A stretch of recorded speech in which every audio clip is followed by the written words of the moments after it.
Hello बच्चों। तो देखिए, आज हम फिजिक्स क्लास 12th में विद्युत आवेश एवं क्षेत्र पहले चैप्टर जो है उसको हम स्टार्ट कर रहे हैं। और ये हमारा 2026 का जो न्यू बैच है उन विद्यार्थियों के लिए है। तो चलिए हम स्टार्ट करते हैं। हमारा पहला टॉपिक है विद्युत आवेश एवं क्षेत्र। इसके अंतर्गत हम पढ़ेंगे सबसे पहले विद्युत क्या होता है। विद्युत दो प्रकार की होती है, एक होता है स्थिर विद्युत और दूसरा होता है धारा विद्युत। स्थिर विद्युत का मतलब होता है कि जिसमें आवेश गति नहीं करता है, जिस वस्तु पर आवेश होता है उसमें स्थिर रहता है।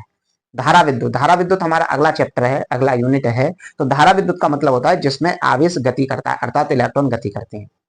तो स्थिर विद्युत क्या होता है, हम पूरे चैप्टर में पहले स्थिर विद्युत के बारे में पढ़ेंगे कि स्थिर विद्युत क्या होता है। तो स्थिर विद्युत का मतलब है कि जब दो वस्तुओं को आपस में रगड़ा जाता है, जैसे ये दो वस्तुएं दोनों को हम आपस में रगड़ेंगे, तो इनमें क्या होता है कि इनिशियली तो दोनों में अभी आवेश नहीं है, दोनों उदासीन है। लेकिन जब दोनों वस्तुओं को हम रगड़ते हैं तो एक वस्तु से इलेक्ट्रॉन दूसरी वस्तु में चले जाते हैं, जिसके कारण ये दोनों वस्तुएं आवेशित हो जाती हैं। ठीक है। तो इसी को बोलते हैं हम स्थिर विद्युत या घर्षण विद्युत। यानी सिंपल वे में यदि हम बोले कि एक वस्तु से इलेक्ट्रॉन दूसरी वस्तु में चले जाना ही हमारा स्थिर विद्युत या घर्षण विद्युत कहलाता है।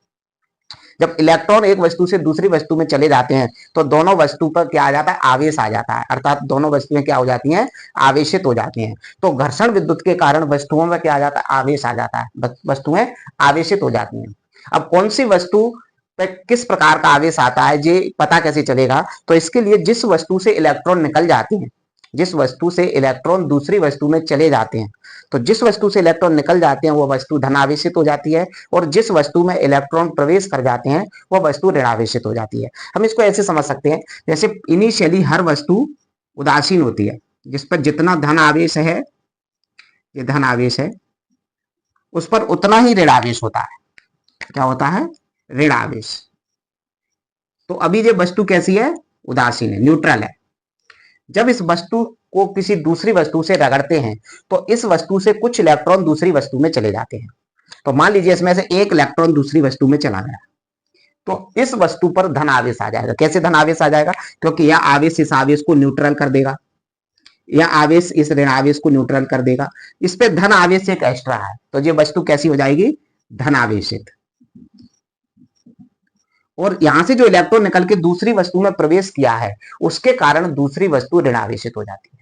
तो कुल मिलाकर हम कह सकते हैं कि जिस वस्तु पर इलेक्ट्रॉनों की कमी होती है, अर्थात जिसमें से इलेक्ट्रॉन निकल जाते हैं, वो वस्तु धनावेशित हो जाती है, और जिस वस्तु में इलेक्ट्रॉन प्रवेश कर जाते हैं वो वस्तु ऋणावेशित हो जाती है। यहां पर क्या हो जाता है, इलेक्ट्रॉन की कमी और इधर में इलेक्ट्रॉन की अधिकता। ठीक है। तो इस तरह हम इसको समझ सकते हैं कि स्थिर विद्युत क्या होता है, आवेश क्या होता है, आवेश कितने प्रकार का होता है। ठीक है। तो यदि आपको वीडियो पसंद आया है तो इसको लाइक करें, शेयर करें और चैनल को सब्सक्राइब करें। Thank you.